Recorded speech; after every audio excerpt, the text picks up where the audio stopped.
বাঁচাও, বাঁচাও, help, please help. আরে কেউ আছো এখানে? আরে প্লিজ আমাকে বাঁচাও। হ্যালো,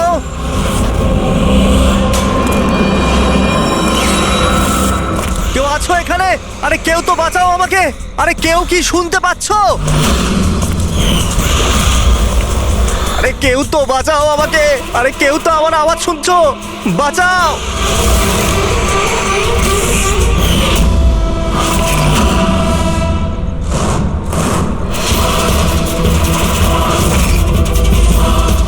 তুমি কে? কি চাও তুমি?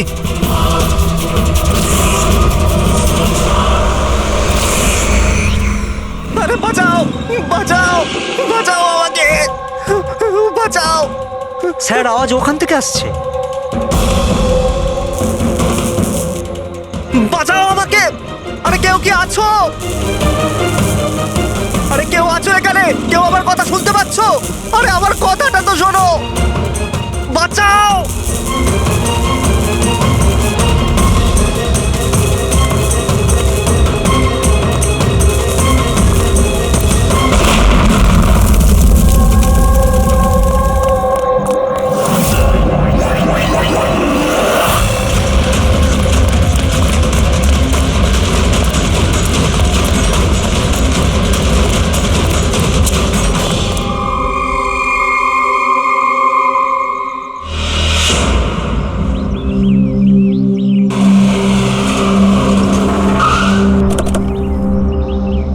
নমস্কার স্যার। নমস্কার স্যার। এটা বলো, যখন ব্লাস্ট হয়েছিল তখন কি তুমি এখানে ছিলে? ইয়ে স্যার, আমার সঙ্গে আরো একজন কনস্টেবল ছিল, হরনাথ। ওর প্রচন্ড আঘাত লেগেছে, এখনো হসপিটালে ভর্তি। তুমি এখানে পৌঁছলে কি করে? স্যার, আমরা নাইট ডিউটিতে ছিলাম, এখান দিয়ে যাচ্ছিলাম, তখনই একটা চিৎকার শুনতে পেলাম। আমরা ওকে দেখতে পাইনি। এখানে পৌঁছে আমরা কিছু করতে যাওয়ার আগেই বোম ব্লাস্ট হয়ে গেল।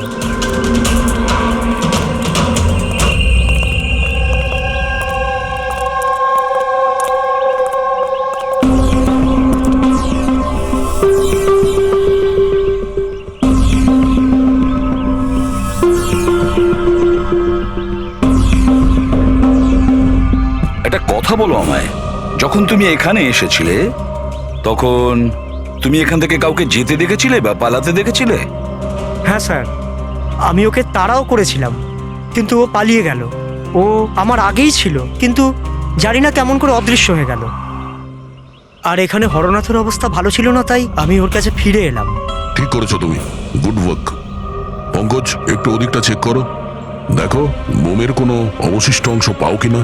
আর যদি কিছু পাও তাহলে ওটা এভিডেন্সে পাঠিয়ে দাও।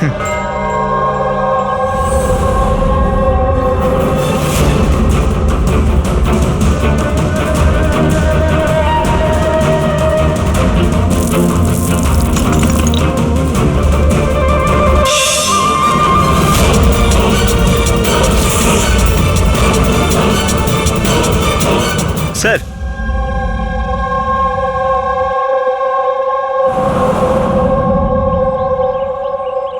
ডাইনামাইট স্টিক, আর স্যার এতে ব্যাচ নাম্বারও লেখা আছে। Arrow dynamic. স্যার, হ্যাঁ, এটা কিছু একটা চকচক করছে।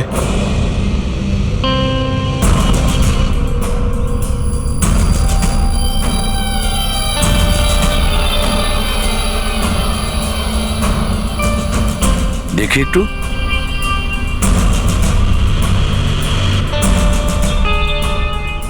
দয়া, এটা তো একটা দাঁত দেখছি, সোনার দাঁত। এক মিনিট, আচ্ছা একটু ম্যাগনিফাইং গ্লাসটা দাও তো।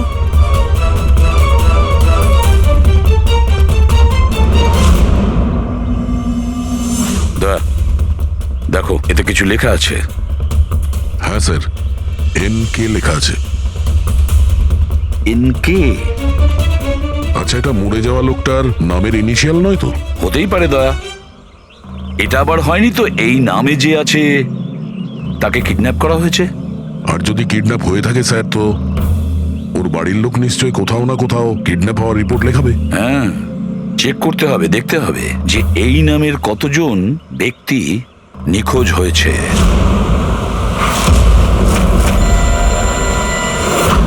Yes sir. লোকাল পুলিশ থেকে জানা গেছে যে মিসিং কমপ্লেন্ট নবীন কুমারের। নবীন কুমারের স্ত্রীর সঙ্গে আমি ফোনে কথা বলেছি। উনি বলেছেন যে এই নবীন কুমারের একটা দাঁত সোনার ছিল। আচ্ছা স্যার, এই নবীন কুমার কে? শহরের বাইরে ওনার একটা পেইন্টের ফ্যাক্টরি আছে, আর কিছুদিন আগে ওনার একটা নিউজ কভারেজ ছিল। নিউজে? কি ব্যাপারে স্যার? কিছুক্ষণের মধ্যেই জানা যাবে। আচ্ছা দেখো, এই নবীনের বাড়ির ঠিকানা আমি তোমাকে পাঠিয়েছি, আর তাছাড়া ওনার স্ত্রীকেও এই বিষয়ে আমি জানিয়েছি। আর যদি আমার ধারণা ঠিক হয়ে থাকে তাহলে অভিজিৎ, নিশ্চয়ই মিডিয়ার লোক ওখানে তোমার আগে পৌঁছে যাবে। অনেক ঝামেলা আছে, সামলে নিও। ঠিক আছে, আমরা দেখে নিচ্ছি। ইয়া, হ্যাঁ, নবীন কুমারের বাড়ি যেতে হবে। স্যার অ্যাড্রেস পাঠাচ্ছেন।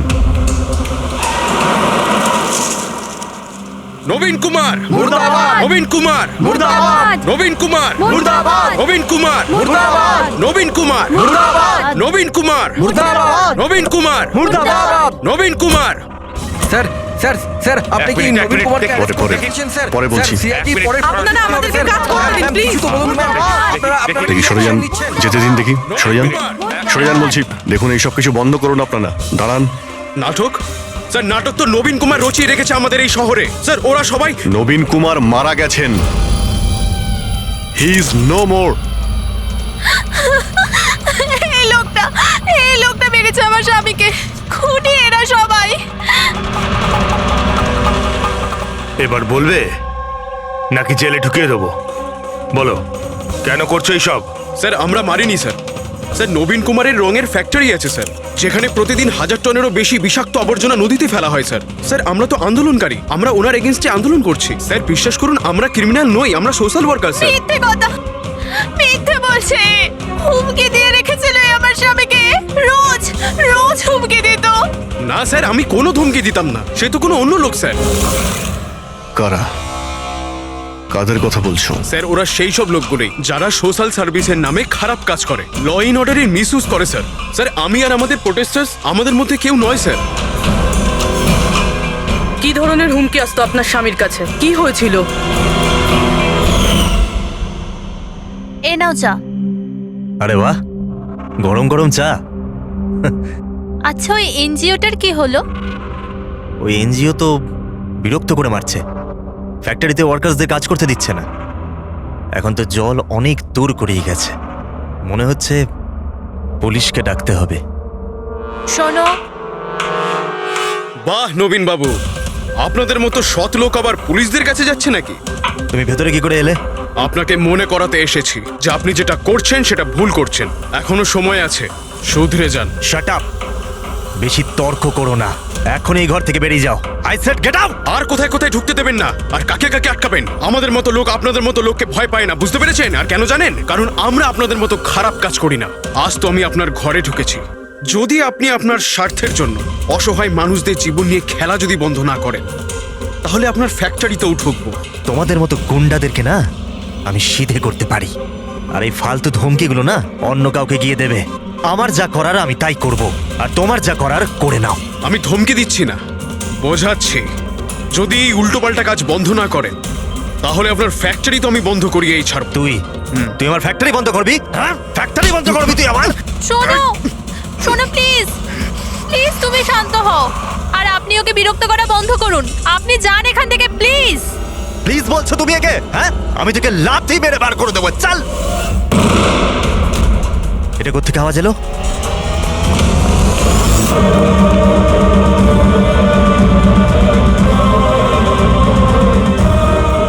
দেওয়ালে লেখা ছিল, শুধরে যাও নয়তো আর বাঁচবে না। আর শেষ পর্যন্ত মেরে ফেললো এরা নবীনকে। এই লোকটা মেরে ফেলেছে আমার স্বামীকে। বিশ্বাস করুন স্যার, আমি সত্যি বলছি, আমি কিচ্ছু করিনি স্যার। যে করেছে তাদের কথা স্যার, বলো। নিশ্চয়ই, কেন বলবো না স্যার। স্যার, ওনার জন্যই তো আজকে আমরা ফেসেছি স্যার। স্যার, আমরা প্রোটেস্টার, আমরা সোশ্যাল এনভায়রনমেন্টের জন্য প্রোটেস্ট করি স্যার। স্যার, ওরা অনেকটা নিচে নামতে পারে স্যার। চিনতে পারবে তাদের? নিশ্চয়ই, কেন নয়, কিন্তু আমাদের সেফটির কি স্যার? ওরা অনেক খারাপ লোক স্যার। ডোন্ট ওয়ারি, তোমার কিছু হবে না। শুধু নামেই সোশ্যাল ওয়ার্কার, ওরা ক্রিমিনালস, ওরা তিনজনেই। ক্রিমিনাল? আর এটা তুমি কি করে জানলে? আমি কি, এটা সবাই জানে যে ওদের উপর কতগুলো কেস চলছে। সবসময় ওরা বেলেই বাইরে এসেছে স্যার। ওই মানুষটা নিজেকে পরিবেশের রক্ষাকর্তা বলে, নেচার গার্ডিয়ান। স্যার, সবার প্রথমে ওই দিনকর। নবীনের মতো লোকের সব জায়গায় শত্রুই থাকবে স্যার।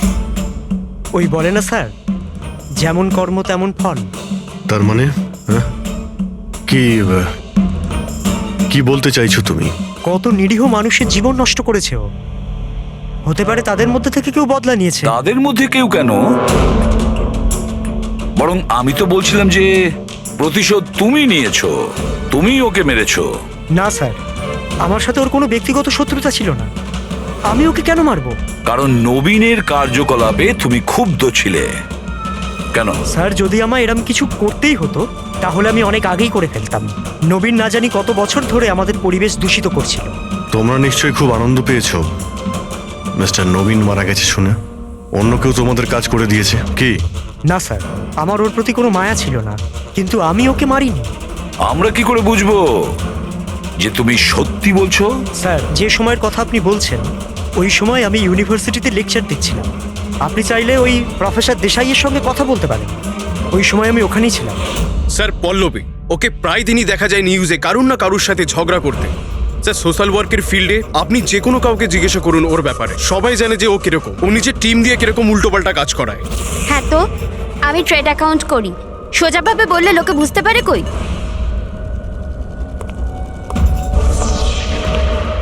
কিন্তু আমি সোজা পয়েন্টে আসছি। আমাদের মনে হয় তুমিই ওকে খুন করেছো। ম্যাম, আপনার এটা যদি মনে হয় তাহলে আপনার এবং আমার দুজনেরই টাইম ওয়েস্ট করছেন। ম্যাম, একটা কথা, আমি কোনো ক্রিমিনাল নই। কিন্তু আমরা তো এটা শুনেছি যে আপনি রোজই কোনো না কোনো একটা কন্ট্রোভার্সিতে জড়িয়ে থাকেন। স্যার, ব্যাপারটা হলো কি, যদি কোনো সৎ লোক সাহস করে সত্যের পিছনে দাঁড়ায় না, তো মানুষ ভয় পেয়ে যায়, সহ্য করতে পারে না, বিশেষ করে যদি সে একটা মেয়ে হয়। আপনি তো জানেনই সোসাইটির কি মেন্টালিটি। তাই নাকি?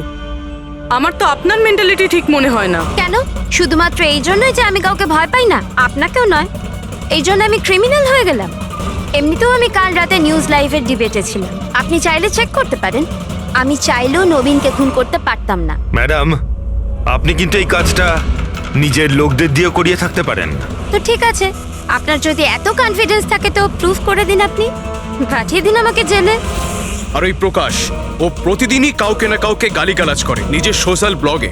যারা পলিউশন ছড়াচ্ছে স্যার, ও লোকদের উস্কায়, খেপিয়ে দেয় তার বিরুদ্ধে। আমি ঘরেই ছিলাম স্যার, নিজের ব্লগ লিখছিলাম, যেমন সবসময় লিখি। প্রত্যেকবারের মতো সবাইকে উস্কাচ্ছিলেন, তাদের ব্রেন ওয়াশ করছিলেন নবীনের মতো লোকেদের বিরুদ্ধে কি?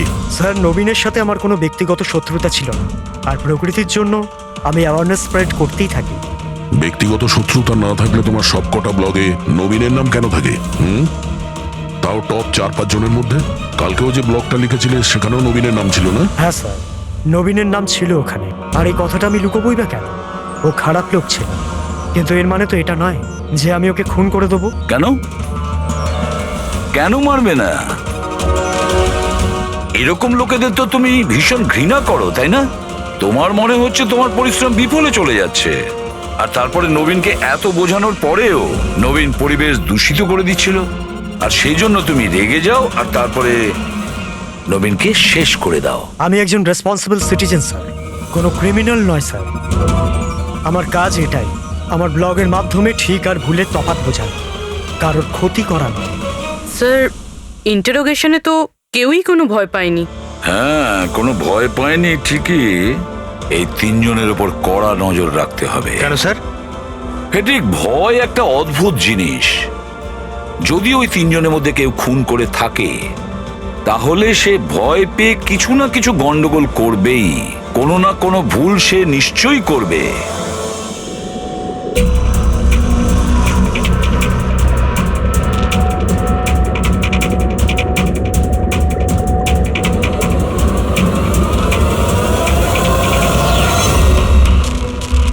সারিকা, দেখো এটার উপর কোনো ফিঙ্গারপ্রিন্ট আছে কিনা চেক করো।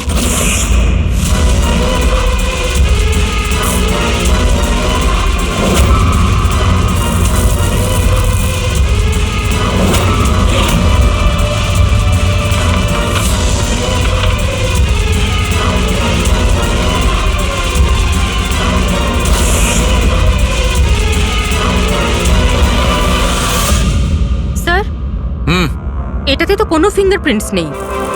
কোনো ফিঙ্গারপ্রিন্ট নেই, আর ইউ শিওর? 100% স্যার, কোনো ফিঙ্গারপ্রিন্টস নেই, কিন্তু কিছু পার্টিকেলস পেয়েছি। মনে হয় কিছু স্কিন টিস্যুস বা ডেড সেল হবে। Dead sales? তবে এক কাজ করো সারিকা, ওই ডেড সেলস গুলোকে ভালো করে ক্লিন করে রাখো। ওই তো আসবে তো শ্রীমান প্রদ্যুমন, জানো তো সব ব্যাপারেও নাক গলায়, নিশ্চয়ই জিজ্ঞেস করবে। প্লিজ ক্লিন করে রাখো। স্যার ডায়নামাইটে কোনো ফিঙ্গারপ্রিন্টস তো পাওয়া যায়নি, কিন্তু কোনো একজনের ডেড স্কিন টিস্যুস পাওয়া গেছে, পচা চামড়ার টুকরো। পচা চামড়া? হতে পারে এটা ওই লোকটারই, সেই লোকটা যে লোকটা ডায়নামাইট লাগিয়েছিল। হ্যাঁ স্যার। সালুকে এই পচে যাওয়া চামড়াগুলোর তুমি ডিএনএ টেস্ট তো করতে পারো, কিছু তো জানা যাবে। বস, পচে যাওয়া চামড়া থেকে ডিএনএ বার করাটা খুব কঠিন কাজ। তোমাকে একটা কথা খুব জোর দিয়ে বলতে পারি, যে লোকটি এই ডায়নামাইটটাকে শেষবার ধরেছে ওর স্কিন ডিজিজ আছে, চামড়ার অসুখ, আর সেটাও খুব গুরুতর। এমনিতে দেখে কিছু বোঝা নাও যেতে পারে, কিন্তু বস এই অসুখটা ওকে ভেতর থেকে শেষ করে দিচ্ছে। তাহলে তো আমরা এর মাধ্যমে ওর কাছে পৌঁছতে পারি। হ্যাঁ, কিন্তু কোনো প্রমাণ তো দরকার। Hello, ACP Pradyuman here. হ্যাঁ বলুন। আচ্ছা,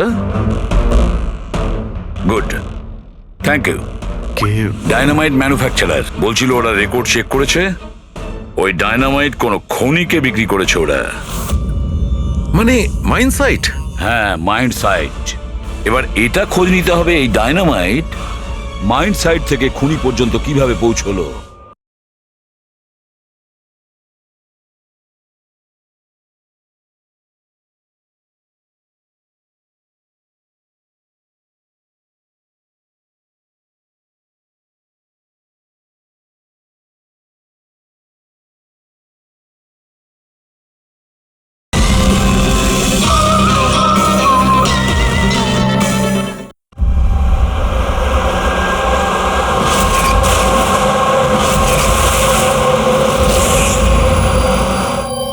একটা ডাইনামাইট ওইদিকে লাগাও, ঠিক আছে? আর আরেকটা 50 মিটার দূরে ওইখানে লাগাও। হ্যাঁ স্যার। আর একটা ওইদিকেও লাগাতে পারো। আর আচ্ছা, স্যার। একটা সোজা লাগাও ওইখানে, একদম 50 মিটার দূরে। আর এই 6 সেকেন্ড পরে ব্লাস্টগুলো হবে। ঠিক আছে স্যার। ওকে। আর কোথায় লাগানো যায়? ওইখানে মাঝখানে ফিট করা যাবে কি? এক্সকিউজ মি, আপনার নাম বিনীত? ইয়েস। আপনারা কারা? আপনি এই সাইটের ম্যানেজার? কিন্তু ব্যাপারটা কি বলুন তো? দেখুন বিনীত বাবু, যখন ম্যানুফ্যাকচারিং কোম্পানি থেকে ডায়নামাইট আপনাদের এখানে আসে, মানে এই সাইটে, মাইন্ড সাইটে, সেটার ইনচার্জ তো আপনিই হবেন, তাই না? ইনচার্জ তো আমি, কিন্তু কনসাইনমেন্টের পরে অপারেটর টিমও কিন্তু এটা হ্যান্ডেল করে। আমি এটা একা সামলাই না। আমরা জিজ্ঞেস করেছি আপনাকে যে ডায়নামাইট কে সামলায়। একটু এই ডায়নামাইট স্টিকটাকে দেখুন। আচ্ছা, ব্যাচ নাম্বার দেখে আপনি কি বলতে পারেন এই লটের বাকি ডায়নামাইট স্টিকগুলো কোথায় আছে? স্যার, এটা লাস্ট কনসেলমেন্টের মনে হচ্ছে, এখনো ব্যবহার হয়নি, গুদামে পড়ে আছে। চলো দেখাও। বিনীত, যখন ডায়নামাইটের কনসাইনমেন্ট এখানে আসে সেটাকে চেক তুমি নিশ্চয়ই করো, তুমি তো ইনচার্জ, তাই না? হ্যাঁ হ্যাঁ হ্যাঁ, অফকোর্স স্যার। আচ্ছা, আপনার এই ব্যাচের কনসাইনমেন্ট নিয়ে কোনো গন্ডগোল মনে হচ্ছে? গন্ডগোল? না না, নর্মালি তো ছিল, যেরকম হয় আর কি। কিন্তু আপনি এটা জিজ্ঞেস করছেন কেন? নর্মাল আছে তো, যেমনটা থাকে। প্রতিটা বক্সে 10টা করে লেখা আছে স্যার। এটা খুলে দেখো তো কতগুলো আছে, গোনো।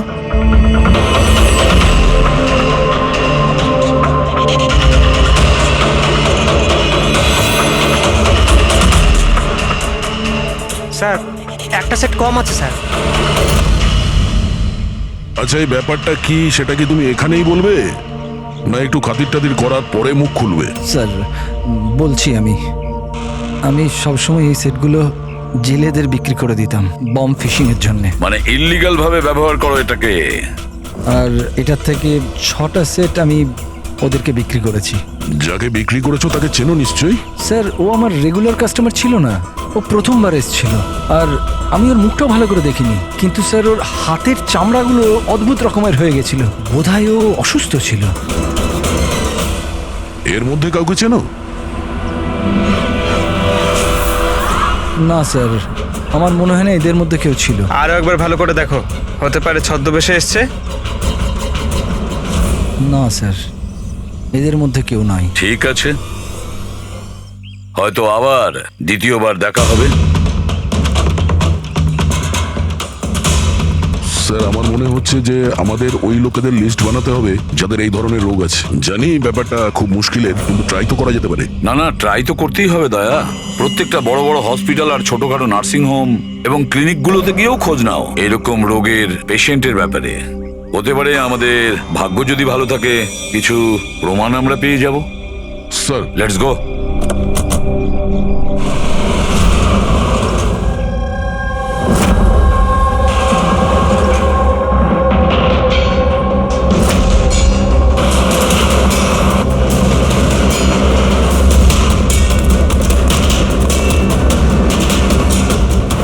দেখুন, এই ধরনের অসুখ হাজার জনের মধ্যে একজনের হয়ে থাকে।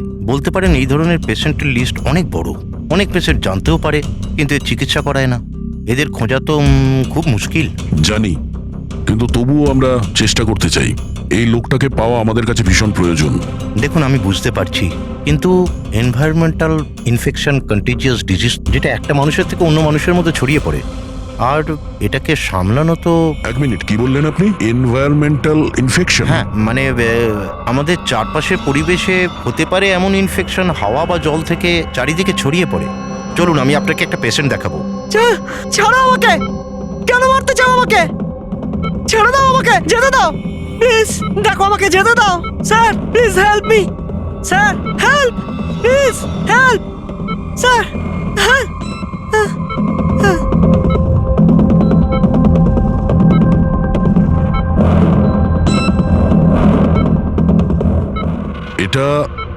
এটা এনভায়রনমেন্টাল ইনফেকশনের কেস। নিউরোলজিক্যাল ইনস্টেবিলিটি, এই ধরনের অসুখ সাধারণত পেশেন্টের মাথা ধীরে ধীরে খারাপ করে দেয়। ও নিজের ধৈর্য হারিয়ে ফেলতে পারে, আর মাথার ব্যালেন্সও নষ্ট হয়ে যায়, যেমনটা নীলজের হয়েছে। আর ফিজিক্যাল কন্ডিশন, মানে আমি বলতে চাইছি এই ধরনের পেশেন্টরা কি খুব জোরে দৌড়তে পারে? হ্যাঁ, নর্মালি চলতে ফিরতে তো পারে, কিন্তু অসুখটা যদি অ্যাডভান্স স্টেজে চলে যায় তাহলে দৌড়ানোর পক্ষে সম্ভব নয়। কিন্তু স্যার, অ্যাডাভিন ইঞ্জেকশন দিলে শরীরে কিছুক্ষণের জন্য শক্তি আসে। হ্যাঁ, কিন্তু ওটা সাইড এফেক্ট যথেষ্ট। স্যার, অ্যাডারভিন ইঞ্জেকশন দেওয়া যথেষ্ট ঝুঁকিপূর্ণ। রিস্কি হতে পারে, কিন্তু এই অপরাধীর মানসিক অবস্থা যে ধরনের, তাতে হতে পারে যে ওর সাইড এফেক্ট নাও হতে পারে।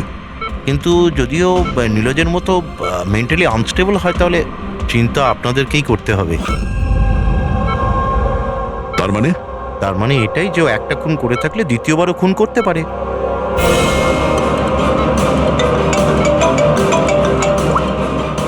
হ্যাঁ স্যার। কি প্রকাশ পঙ্কজকে ফাঁকি দিয়ে পালিয়ে গেছে?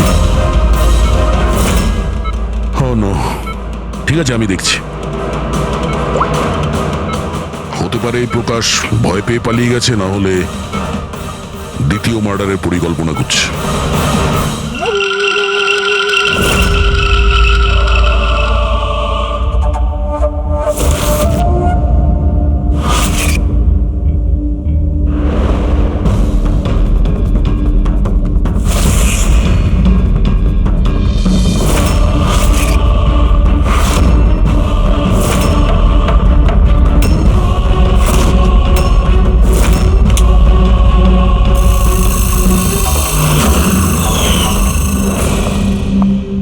আরে বাবা, আজ তুমি তাড়াতাড়ি উঠে পড়লে। Good morning. এই রইলো তোমার চা, তাড়াতাড়ি খেয়ে নাও, নাহলে ঠান্ডা হয়ে যাবে।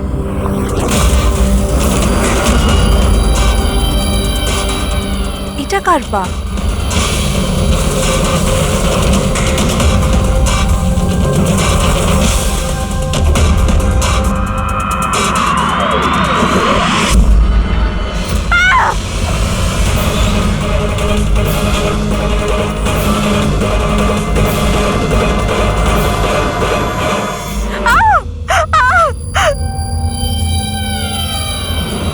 স্যার, আরও একটা মার্ডার।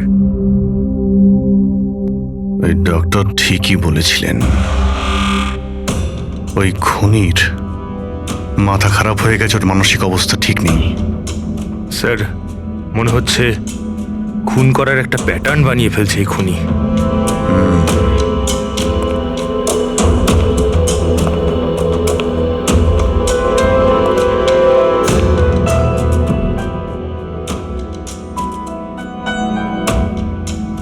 এনার উপরে ব্লেম এটাই যে উনি নেচারকে ক্ষতি করছেন।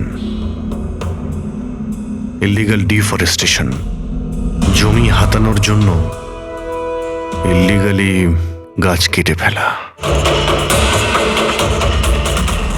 ওই খুনি এনার সঙ্গেও তাই করেছে। আর তাও প্রকাশ উধাও হয়ে যাওয়ার ঠিক পরেই।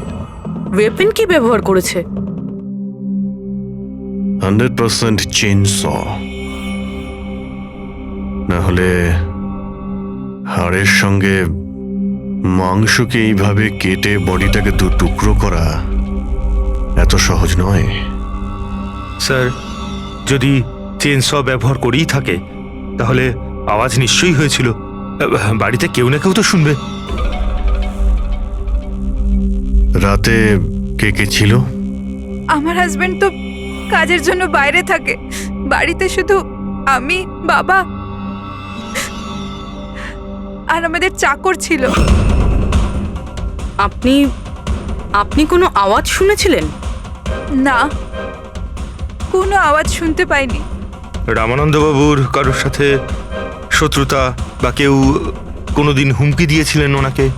হ্যাঁ, কিছু সপ্তাহ আগে কিছু অদ্ভুত হয়েছিল। বাবাকে কেউ ধমকাচ্ছিল আর বাড়ির বাইরে দেওয়ালে কেউ কিছু লিখে দিয়েছিল যে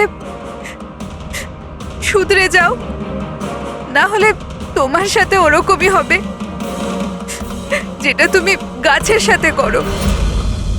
স্যার, এক্স্যাক্টলি যেরকম নবীনের কেসে হয়েছিল। স্যার, একটা কথা কিছুতে মাথায় ঢুকছে না। খুনি কারোর বাড়িতে ঢুকে এরকম নৃশংসভাবে কাউকে খুন করে বাড়ি থেকে বেরিয়ে যায়, আর কেউ কিছু শুনলো না, কেউ দেখলোও না। কিভাবে? আজ এনাদের অজ্ঞান করে দেওয়া হয়েছিল। দেখুন, আমার সন্দেহ হচ্ছে যে আপনাদের অজ্ঞান করা হয়েছিল খাবারের মধ্যে কিছু মিশিয়ে, সেই জন্যে আপনারা কিছু শুনতে পাননি। অজ্ঞান? হ্যাঁ, কিভাবে সেটা জানি না, কিন্তু সেটা জানার জন্য আমাদের এখানে যত জিনিস আছে সেগুলো ফরেন্সিক ল্যাবে পাঠাতে হবে।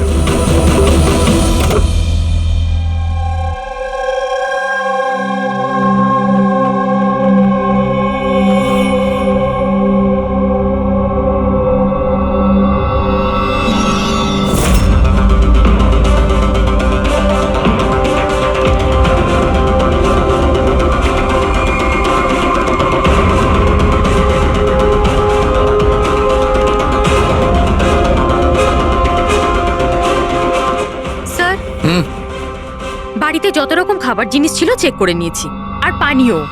কিছুতেই ঘুমের ওষুধ পাইনি। No sedatives. পেলে না? আর শিওর? অ্যাবসলিউটলি। কিন্তু সারিকা, সবাই তো অজ্ঞান ছিল, তার মানে কোনো মাদক দ্রব্য নিশ্চয়ই থাকবে যার জন্য ওরা অজ্ঞান হয়ে গেছিল। খাবার জিনিসে, পানীয়তে, কিছুতে তো থাকা উচিত। কিসের মধ্যে ছিল?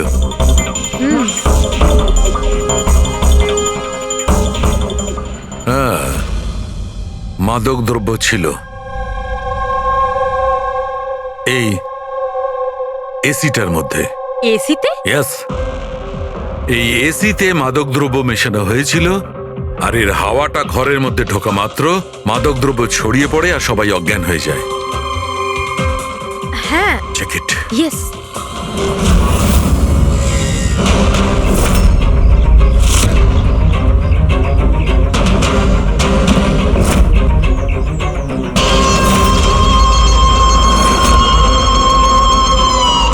দেখো সালুখে, তুমি আন্দাজে ঢিল মারছো না তো? এটা কি করে হতে পারে? এরকমই হয়েছে বস।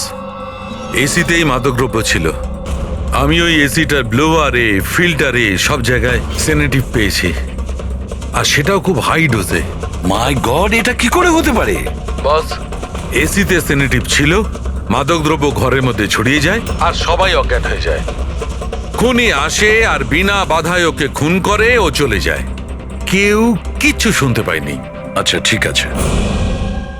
সালুকে ফোন করেছিল, বলছিল রামানন্দর বাড়িতে যে এসি মেশিনটা ছিল সেটাতে বিষাক্ত গ্যাস ভরা ছিল, অ্যানেস্থেটিক গ্যাস।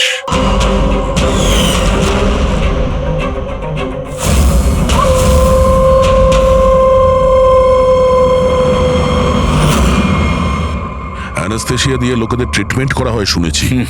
আরে তো এই খুনি তো দেখছি বেশ ধূর্ত। প্রকাশের ব্যাপারে কি জানতে পেরেছো? স্যার কিছু জানতে তো পারিনি, বাট আই এম শিওর পরের খুনের প্ল্যান করছে।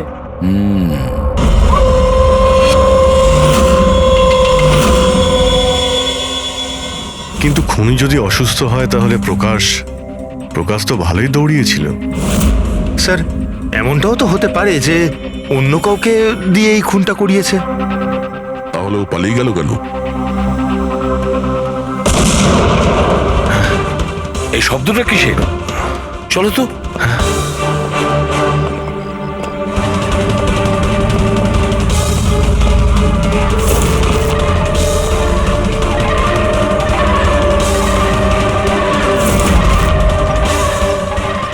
তোমাদের কাজ আমি করছি এসিপি, শহরকে পরিষ্কার, আর আমার এই রাস্তায় যে আসবে তাকেও আমি এই জগৎ থেকে পরিষ্কার করে দেব। এ কে হতে পারে? স্যার মনে হয় খুনি জানতে পেরে গেছে আমরা ওর পিছনে আছি, ওই জন্য পাগল হয়ে গেছে।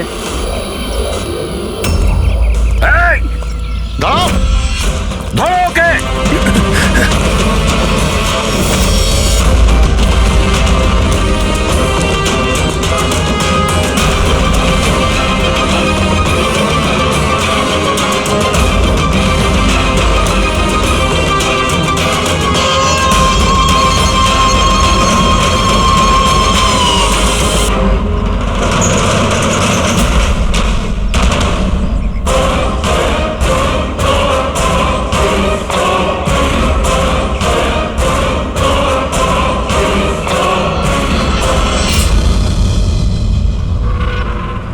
স্যার সিআইডি থেকে লিস্ট এসছে।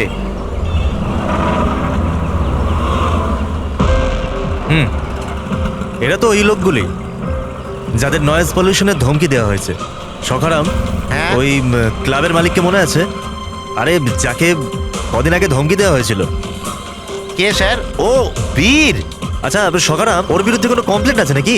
হ্যাঁ স্যার, ওটা তো রেসিডেন্সিয়াল এরিয়া না, তো আশপাশের 2-4টে ঘর থেকে কমপ্লেন এসছে যে অনেক রাত্রির পর্যন্ত জোরে মিউজিক চলে, এই সব কমপ্লেন। আওয়াজ মানে নয়েজ পলিউশন। সখারাম তুমি একটা কাজ করো, হ্যাঁ তুমি সিআইডির লোকেদের ফোন করো এখনই, এই সময়।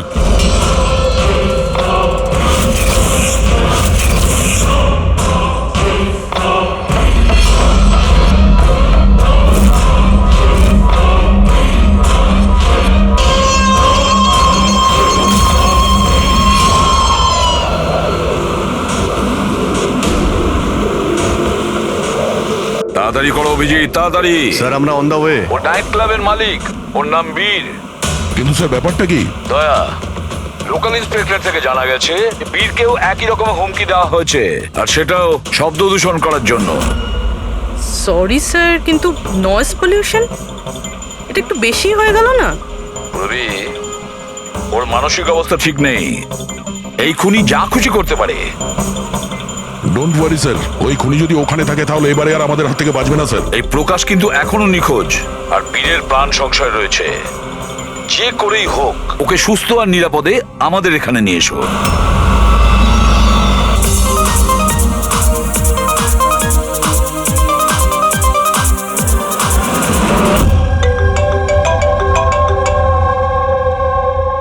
হ্যালো হ্যালো বীর, আমি এসবি প্রদ্যুমান বলছি, সিআইডি থেকে।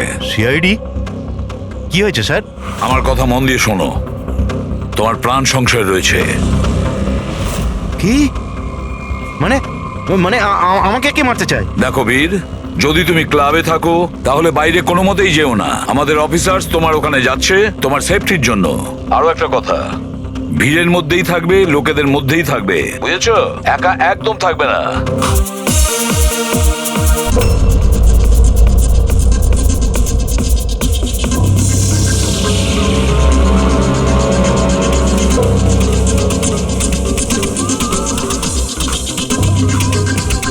দেখো, আমি আমার কেবিনে যাচ্ছি, ঠিক আছে?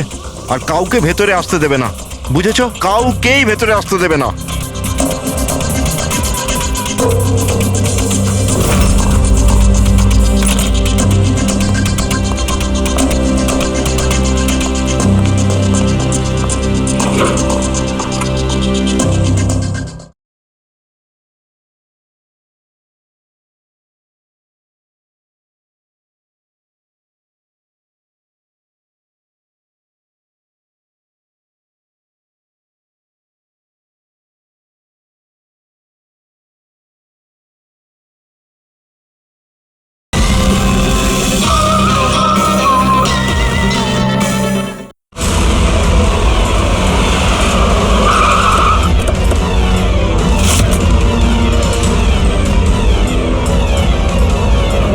সিআইডি।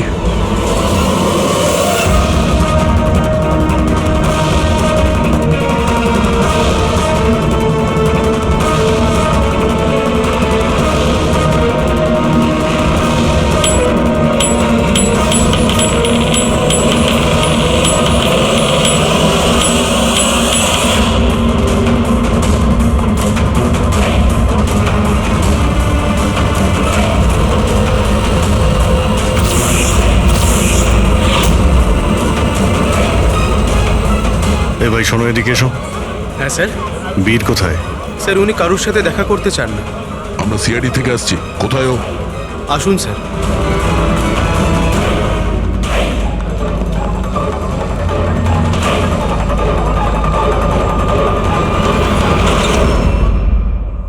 এই এই এই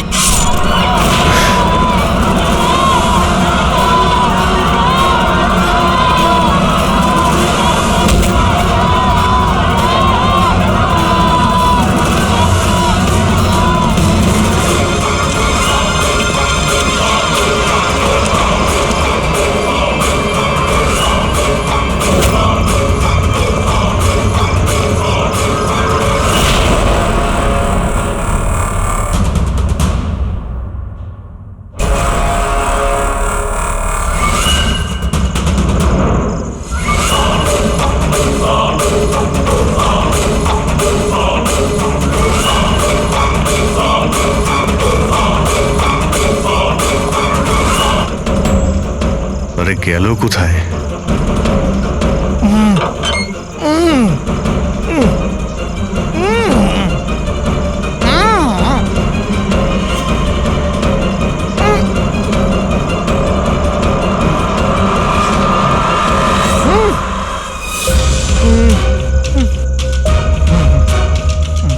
এই প্রকাশ, এসো বাইরে এসো।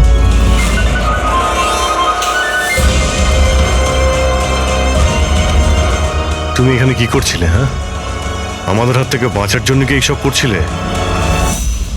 না অভিজিৎ, মনে তো হচ্ছে না। এর হাত পা বাঁধা ছিল, মনে হচ্ছে কেউ হাত পা বেঁধে ওকে এখানে ফেলে দিয়েছে। রবি, এসপি স্যারকে ফোন করে বলো যে প্রকাশকে পাওয়া গেছে, আর ওর একটু ফার্স্ট এড করে দাও। স্যার যাও। চলুন। বুঝতে পারছি না প্রত্যেকবারও পালিয়ে যাচ্ছে কি করে। ও কোথায় লুকিয়ে পড়ছে? হয় ও আকাশে উড়ে গেছে, না হলে মাটিতে ঢুকে গেছে।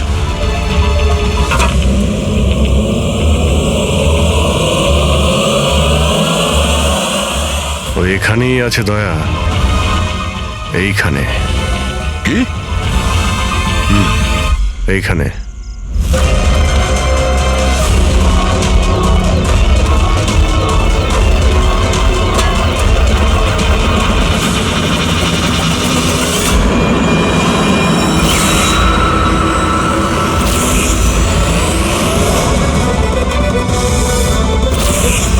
বাইরে আয়।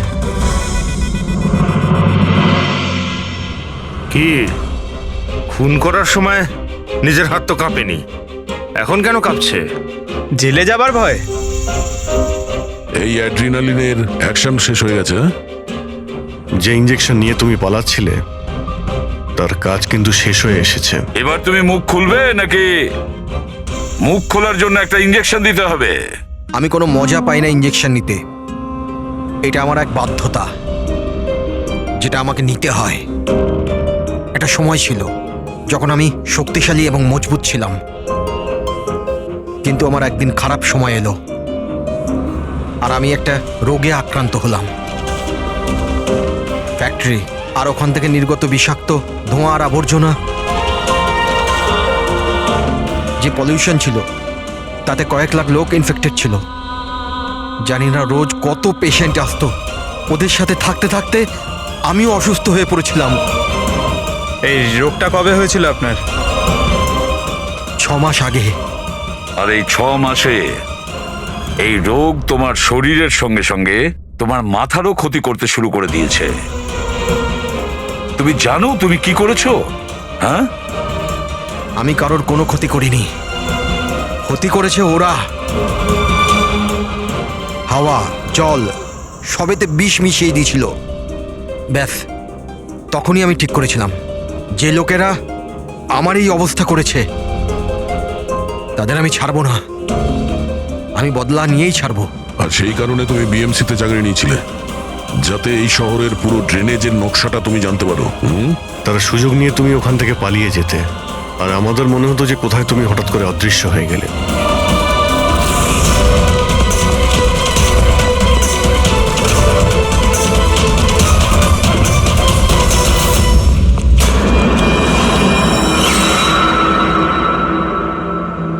একটা কথা কিন্তু আমি এখনো বুঝিনি, প্রকাশ তোমার কি ক্ষতি করেছিল? হ্যাঁ, ওকে কেন কিডন্যাপ করলে? ওই রাতে ও ওখানেই ছিল, রামানন্দের বাড়ির বাইরে। ওর বাড়ি জ্বালাতে এসেছিল। ও কিছু করত তার আগেই ও আমাকে দেখে নিয়েছিল ঘর থেকে বেরোনোর সময়। আর তুমি ওকে তারপর কিডন্যাপ করে নিলে যাতে ও কারোর সামনে মুখ না খোলে। হ্যাঁ, তুমি ওকে মারতেও পারতে, তাহলে ওকে ওকে তুমি মারলে না কেন? আমি বললাম না স্যার, আমার বদলা শুধুমাত্র ওদের সাথে ছিল, যারা আশেপাশের হাওয়া জলকে বিষাক্ত করে তুলেছিল। আমি তো শুধুমাত্র আমার সংসার বাঁচাচ্ছিলাম। আমি কোনো ছোটবেলা থেকে খুনি ছিলাম না।